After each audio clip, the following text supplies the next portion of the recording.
The hot weather season, जिसे हम ग्रीष्म ऋतु कह सकते हैं। और आज हम ग्रीष्म ऋतु की इंफॉर्मेशन देखने वाले हैं। देखो किस तरह से भारत में ये जो क्लाइमेट का चेंजेस दिखाई देता है, ऐसे कौन सा कारण है जिन कारण की वजह से भारत में नहीं बल्कि पूरी दुनिया में ये क्या होता है, वेदर में या मौसम में चेंजेस होता है। और इसके साथ साथ दिन रात भी होते हैं। तो कौन सा रीज़न है कि उनकी वजह से दिन रात भी होता है और मौसम में भी इस तरह से चेंजेस हो सकते हैं? कोई बता सकता है?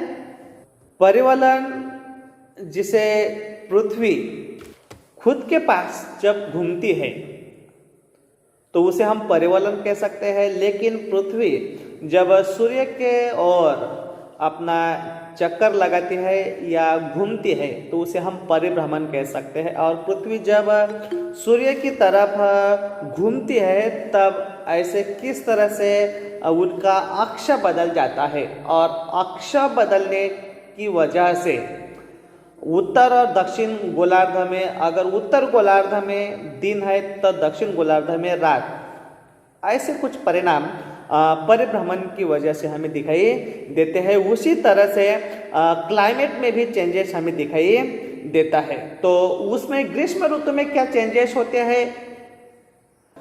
पूरे भारत में एक ही ऋतु दिखाई देता है, ग्रीष्म। एक ही ऋतु रहने के बावजूद भी भारत में क्लाइमेट भी किस तरह से चेंजेस रहते हैं ये हमें यहाँ देखना है। और आपको मालूम है कि लगभग मार्च से मई तक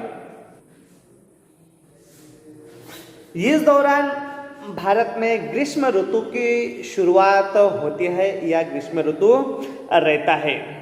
और सूर्य की उत्तर की ओर आभासी गति के कारण, देखो यहाँ पर परिभ्रमण की इंफॉर्मेशन हमने देखी है। सूर्य के उत्तर की ओर आभासी गति के कारण भूमंडलीय ताप पट्टी उत्तर की तरफ खिसकती है और लगभग ये ड्यूरेशन मार्च से मई तक आता है। भारत की अगर हम बात करें तो ताप पट्टी के स्थानांतर के प्रभाव का पता विभिन्न अक्षांशों पर मार्च से मई तक दौरान रिकॉर्ड किए गए तापमान को देखकर लगाया जा सकता है। यानी कि भारत में तापमान में किस तरह से ग्रीष्म ऋतु में चेंजेस होती है। मैंने आपको पहले ही बताया है कि ग्रीष्म ऋतु एक ही रहता है, लेकिन अलग अलग स्थानों पर इनका तापमान किस तरह से चेंजेस रहता है ये भी हमें यहाँ दिखाई देता है। और यहाँ पर रिकॉर्ड दर्ज किया जाता है कि भारत में कौन से प्लेस पर किस तरह से टेम्परेचर हमें दिखाई देता है या तापमान दिखाई देता है। और इसमें लगभग मार्च से मई तक अगर हम बात करें तो यहाँ पर मार्च, अप्रैल, मई, इन 3 महीनों के दौरान भारत में ग्रीष्म ऋतु रहता है। और ग्रीष्म ऋतु में किस तरह से चेंजेस तापमान में हमें दिखाई देता है यही हमें यहाँ इंफॉर्मेशन मिलती है। देखो यहाँ पर एग्जाम्पल के तौर पर बताया है कि लगभग देखो मार्च में दक्षिण का पठार लगभग 38 डिग्री सेल्सियस तक टेम्परेचर जाता है। और उसके साथ अप्रैल की अगर हम बात करें तो मध्य प्रदेश एवं गुजरात ये तापमान बढ़कर लगभग 42 डिग्री सेल्सियस तक जाता है।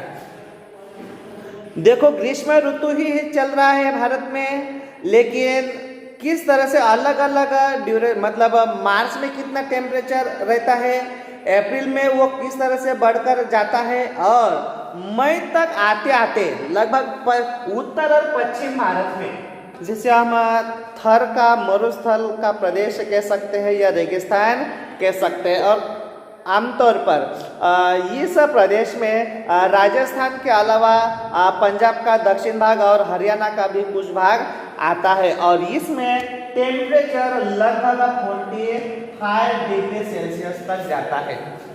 मतलब ग्रीष्म ऋतु में किस तरह से अलग अलग महीनों में तापमान किस तरह से बढ़ता है ये हमें यहाँ इंफॉर्मेशन मिलती है। और प्रायद्वीपीय भारत में समुद्री प्रभाव के कारण तापमान कम होता है। प्रायद्वीपीय पठार, प्रायद्वीपीय जो भाग है यानी कि समुद्र का भाग है, जिसे हम समुद्री तट भी कह सकते हैं, यहाँ पर बाष्पीभवन की प्रक्रिया चलती है और समुद्र नजदीकी है, इसलिए यहाँ पर टेम्परेचर कम रहता है। लेकिन देश के उत्तरी भागों में ग्रीष्म काल में तापमान वृद्धि होती है। देखो, उत्तरी भाग में ग्रीष्म काल में तापमान में वृद्धि होती है तथा वायु दाब में कम होती है। आपको मालूम है, कोई बता सकता है वायु दाब अगर कम होता है तो बारिश का प्रमाण किस तरह से रहता है?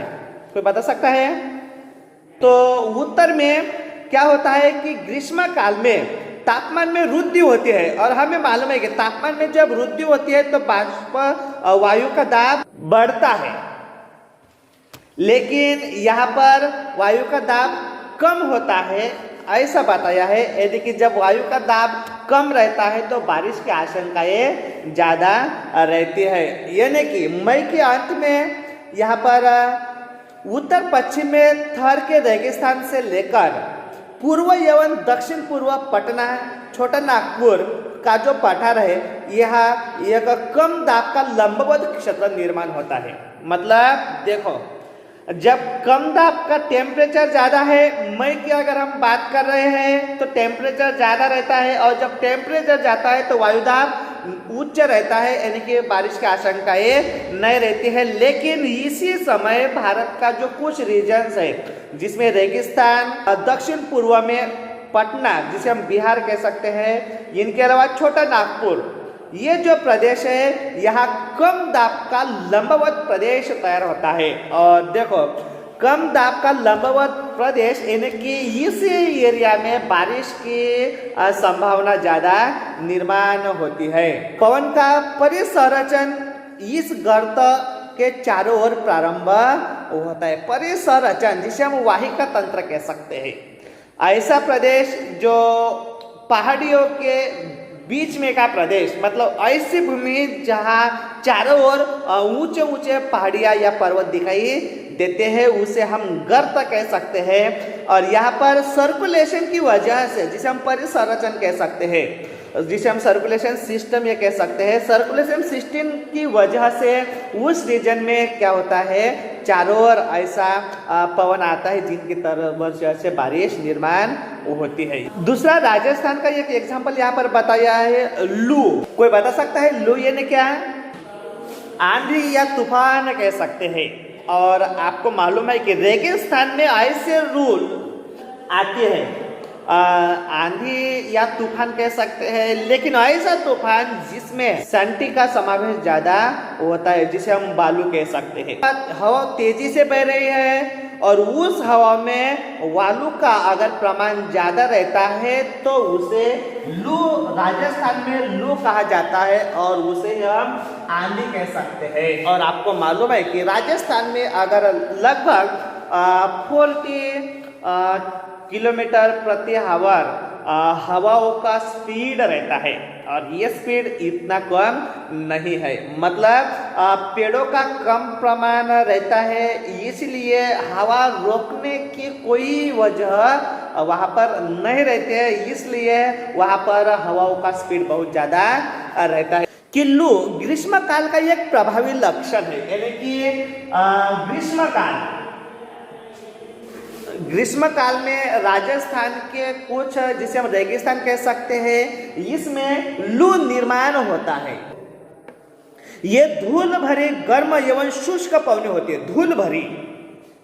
धूल भरी यानी कि इसमें वायु का प्रमाण रहता है और जो कि दिन के समय भारत के उत्तर एवं उत्तर पश्चिमी क्षेत्रों में चलती है। देखो, ये जो लू रहता है ये उत्तर तथा पश्चिम की तरह, लेकिन कब दिन में ये चेंजेस इस तरह से हमें दिखाई देता है, लेकिन कभी कभी ये देर शाम तक जारी रहते हैं। मतलब दिन भर ये कंटिन्यू तो रहते हैं, लेकिन ये इतनी इनकी लंबाई चलती है कि लगभग शाम तक भी ये चलते ही रहते हैं और इस हवा का सीधा प्रभाव घातक भी हो जाता है। इस प्रभाव का घातक क्यों हो जाता है? क्योंकि यहाँ पर इससे पहले हमने लू यानी का ये देखा है कि इस लू के आंधी में लगभग वालू के क्या होते हैं, प्रमाण रहता है, और वालू का प्रमाण इसमें रहता है, इसलिए ये जीवन बिताने के लिए रेगिस्तान के लोगों पर हानिकारक प्रभाव कर सकता है। देखो यहाँ पर बताया है कि उत्तरी भारत में मई महीने के दौरान सामान्यतः धूल भरी आंधी आती है। आंधियां जिसे हम क्या कहते हैं, तूफान भी कह सकते हैं। और देखो उत्तरी भारत में मई महीने के दौरान सामान्यतः धूल भरी आंधी आती है और ये आंधियां अस्थायी रूप से आराम पहुंचाती है क्योंकि ये तापमान को कम कर देती है। देखो, और इस पर जीवन पर भी प्रभाव हानिकारक होता है क्योंकि यहाँ पर हवाएं ऐसी तेजी से या कंटिन्यू रहती है, तो इसमें जो धूल रहती है वो हमारे आँख में जा सकते हैं और आँख पर इसका प्रभाव हो सकता है। और दूसरा कि हवा में इस बालू का इतना प्रमाण रहता है कि टेम्परेचर ये कम कर देता है।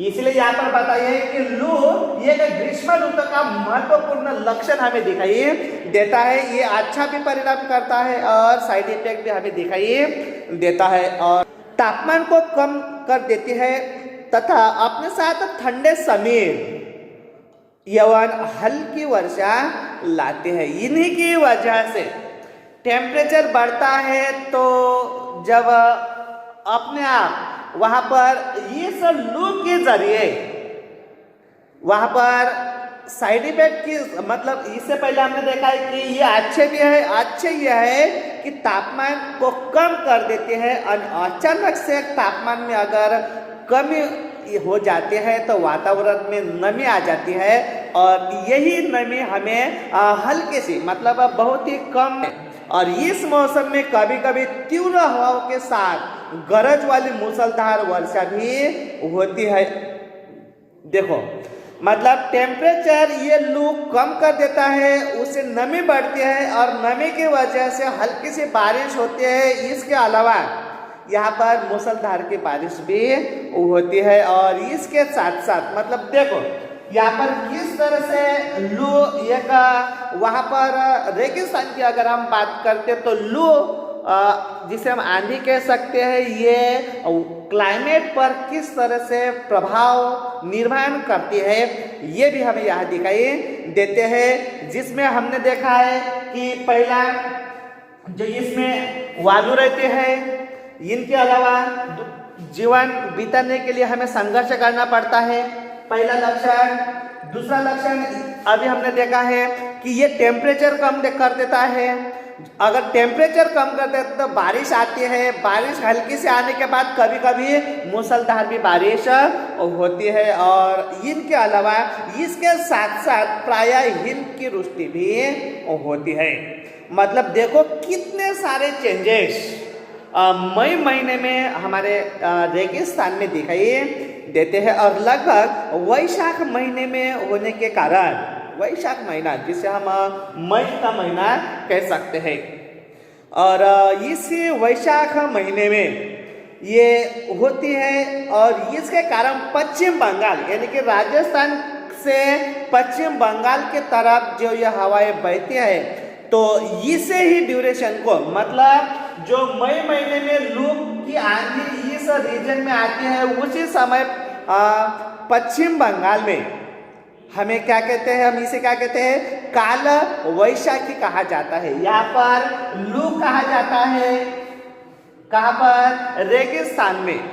लेकिन पश्चिम बंगाल की अगर हम बात कहें तो यहाँ पर क्या कहा जाता है, काल वैशाखी इसे कहा जाता है। और ग्रीष्म ऋतु के अंत में कर्नाटक एवं प्रायः पूर्व मानसूनी वर्षा होती है। मतलब देखो मई महीना ये लास्ट महीना रहता है, लेकिन नेक्स्ट महीने में ही बारिश की शुरुआत होती जाती है। मतलब लगभग पश्चिम से रेगिस्तान से ये कहाँ आती है, पश्चिम बंगाल जब मई महीने तक आती है, तब बाद में जब वो वायु बंगाल मतलब बंगाल के खाड़ी तक पहुंचते हैं, तो वहां से दोबारा बाष्पीभवन की प्रक्रिया बढ़ती है। तो आपको मालूम है कि आग्नेय और नैऋत्य मौसमी, आग्नेय जिसे हम बंगाल के खाड़ी से हवाएं आती है, मानसून हवाएं जिसे हम कह सकते हैं, और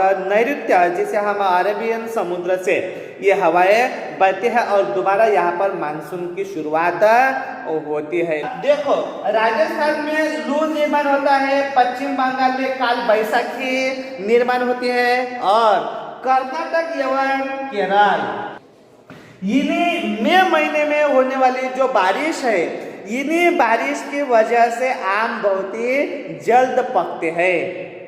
मतलब इस बारिश की वजह से केरल और कर्नाटक में जब आम जल्द पीक जाते हैं, तो इस बारिश को आम्र वर्षा कहा जाता है। किस तरह से ग्रीष्म ऋतु में मतलब मार्च से मई तक भारत में जो ये समर रहता है, तो किस तरह से अलग अलग राज्य में टेम्परेचर बढ़ता है, और इनके अलावा किस तरह से अलग अलग राज्य में अलग अलग क्षेत्र में अलग अलग नाम से जो पहचाने जाते हैं, जो अलग अलग लक्षण है इनके, हमें यहाँ दिखाई देते हैं।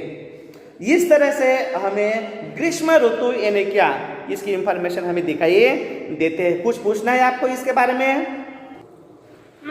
ओके, तो नेक्स्ट टॉपिक हमारा है वर्षा ऋतु या मानसून का आगमन।